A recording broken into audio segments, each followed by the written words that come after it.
Hi friends, ಎಲ್ಲರಿಗೂ ನಮಸ್ಕಾರ. Welcome to extra tasty food.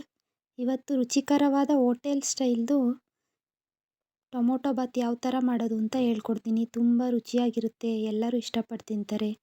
ನೋಡಿ, ಬೇಕಾದ ಪದಾರ್ಥಗಳು: ಅರ್ಧ KGಯಷ್ಟು ಟೊಮೊಟೊ ತೊಗೊಂಡಿದ್ದೀನಿ, ಅರ್ಧ ಕಟ್ ಮಾಡ್ಕೊಂಡಿದ್ದೀನಿ. ಈರುಳ್ಳಿ ತೊಗೊಂಡಿದ್ದೀನಿ 2, ಬಟಾಣಿ ಅರ್ಧ ಕಪ್ಪು, ಕೊತ್ತಂಬರಿ ಮತ್ತು ಪುದೀನ 1 ಕಪ್ಪು, ರುಚಿಗೆ ತಕ್ಕಷ್ಟು ಉಪ್ಪು, ಸಾಂಬಾರು ಪುಡಿ 2-3 ಚಮಚದಷ್ಟು, ತೆಂಗಿನಕಾಯಿ ತುರಿ 2 ಚಮಚ, ಎಣ್ಣೆ 1 ಕಪ್ಪು, ಬೆಳ್ಳುಳ್ಳಿ, ಶುಂಠಿ,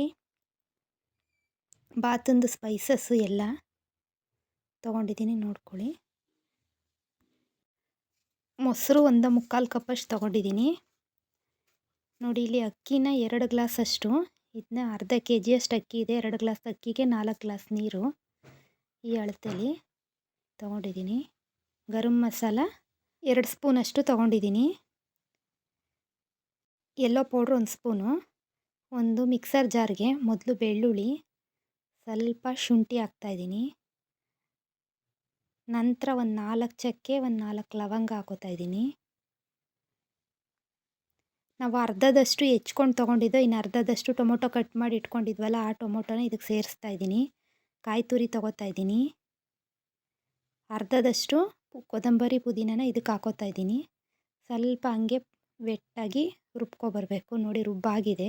ಇದಕ್ಕೆ ಈಗ ನಾನು ಸಾಂಬಾರು ಪೌಡ್ರು ತೊಗೊಂಡಿದ್ನಲ್ಲ, ಮಟನ್ ಸಾರು ಪೌಡ್ರು, ಅದು ಹಾಕ್ತಾಯಿದ್ದೀನಿ. ಅದಿಲ್ಲ ಅಂದರೆ ಧನಿಯಾ ಮತ್ತು ಮೆಣಸಿನ್ಕಾಯಿ ಪುಡಿ ಸೇರಿಸ್ಕೋಬೋದು.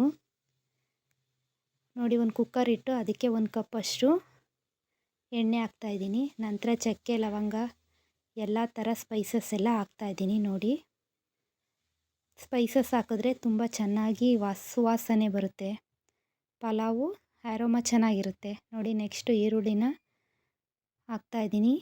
2 ಈರುಳ್ಳಿ ಅಷ್ಟು ಕಟ್ ಮಾಡ್ಕೊಂಡಿದ್ದೆ. ಈರುಳ್ಳಿ ಫ್ರೈ ಆದಮೇಲೆ ನೆನೆಸಿದ ಬಟಾಣಿ ಹಾಕ್ತಾಯಿದ್ದೀನಿ, ಅದು ಫ್ರೈ ಆಗಬೇಕು. ನಂತರ ಟೊಮೊಟೊ ಸೇರಿಸ್ತಾ ಇದ್ದೀನಿ. ಅರ್ಧದಷ್ಟು ಕಟ್ ಮಾಡಿ ಇಟ್ಕೊಂಡಿದ್ನಲ್ಲ, ಅದು ಕೂಡ ಚೆನ್ನಾಗಿ ಫ್ರೈ ಆಗಬೇಕು. ನಂತರ ಅರಿಶಿನದ ಪುಡಿ ಸೇರಿಸ್ತಾ ಇದ್ದೀನಿ, ಮತ್ತು ಸ್ವಲ್ಪದಷ್ಟು ಗರಂ ಮಸಾಲ ಸೇರಿಸ್ತಾ ಇದ್ದೀನಿ. ಎಲ್ಲ ಒಂದಕ್ಕೊಂದು ಚೆನ್ನಾಗಿ ಫ್ರೈ ಆಗಬೇಕು. ನೋಡಿ, ಚೆನ್ನಾಗಿ ರೋಸ್ಟ್ ಮಾಡ್ಕೊತಾ ಇದ್ದೀನಿ. ನಂತರ ಕೊತ್ತಂಬರಿ ಸೊಪ್ಪು, ಪುದೀನ ಸೊಪ್ಪು ಹಾಕ್ಕೊಂಡೆ, ಅದನ್ನೂ ಫ್ರೈ ಮಾಡ್ತಾಯಿದ್ದೀನಿ.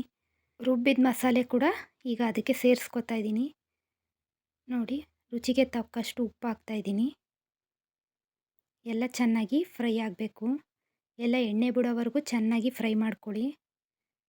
ನೋಡಿ, ಎಲ್ಲ ಚೆನ್ನಾಗಿ ಒಂದಕ್ಕೊಂದು ಮಿಕ್ಸ್ ಆಗಿ ಫ್ರೈ ಆಗಬೇಕು. ಈಗ 3/4 ಕಪ್ಪಷ್ಟು ಮೊಸರು ಇಟ್ಕೊಂಡಿದ್ನಲ್ಲ, ಅದು ಸೇರಿಸ್ತಾ ಇದ್ದೀನಿ. ಅದು ಕೂಡ ಚೆನ್ನಾಗಿ ಮಿಕ್ಸ್ ಆಗಬೇಕು, ಫ್ರೈ ಆಗಲಿ. ನಂತರ ನಾವು ತೊಳ್ಕೊಂಡು ಇಟ್ಕೊಂಡಿದ್ವಲ್ಲ 2 ಲೋಟ ಅಕ್ಕಿ, ಅದನ್ನೂ ಹಾಕ್ತಾಯಿದ್ದೀನಿ. ಅಕ್ಕಿನ ಈ ಥರ ಎಣ್ಣೆ ಒಳಗಡೆ ಹಾಕಿ ಫ್ರೈ ಮಾಡೋದ್ರಿಂದ ಪಲಾವು ಚೆನ್ನಾಗಿ ಬಿಡಿ ಬಿಡಿಯಾಗಿ ಬರುತ್ತೆ, ಉದುರಾಗಿ ಚೆನ್ನಾಗಿರುತ್ತೆ. ಈಗ ನೀರು ಸೇರಿಸ್ತಾ ಇದ್ದೀನಿ. ಎಲ್ಲ ಮಿಕ್ಸ್ ಮಾಡಬೇಕು. ಮಿಕ್ಸ್ ಮಾಡಿಬಿಟ್ಟು ಸ್ವಲ್ಪ ಹೊತ್ತು ಹಾಗೆ ಬಿಡಬೇಕು, ಕುದಿ ಬರುತ್ತೆ ಅದು ಚೆನ್ನಾಗಿ. ನೋಡಿ, ಕುದಿ ಬಂದಮೇಲೆ ಕುಕ್ಕರ್ನ ಕ್ಲೋಸ್ ಮಾಡಬೇಕು. 2 ವಿಷಲ್ ಆಗಬೇಕು. ನೋಡಿ, ವಿಷಲ್ ಆಗಿ ಕೂಲ್ ಆಗಿದೆ. ಹೀಗೆಲ್ಲ ಚೆನ್ನಾಗಿ ಮಿಕ್ಸ್ ಮಾಡ್ತಾಯಿದ್ದೀನಿ. ತುಂಬ ಚೆನ್ನಾಗಾಗಿದೆ ಪಲಾವು, ತುಂಬ ಟೇಸ್ಟಿಯಾಗಿರುತ್ತೆ. ಒಂದು ಸಲ ಟ್ರೈ ಮಾಡಿ. ನಮ್ಮ ಈ ವಿಡಿಯೋ ಇಷ್ಟ ಆದರೆ ಲೈಕ್ ಮಾಡಿ, ಶೇರ್ ಮಾಡಿ, ಕಮೆಂಟ್ ಮಾಡಿ. ಇನ್ನೂ ನಮ್ಮ ಚಾನಲ್ಗೆ ಸಬ್ಸ್ಕ್ರೈಬ್ ಆಗಿಲ್ಲ ಅಂದರೆ ಸಬ್ಸ್ಕ್ರೈಬ್ ಮಾಡಿ. Thank you for watching.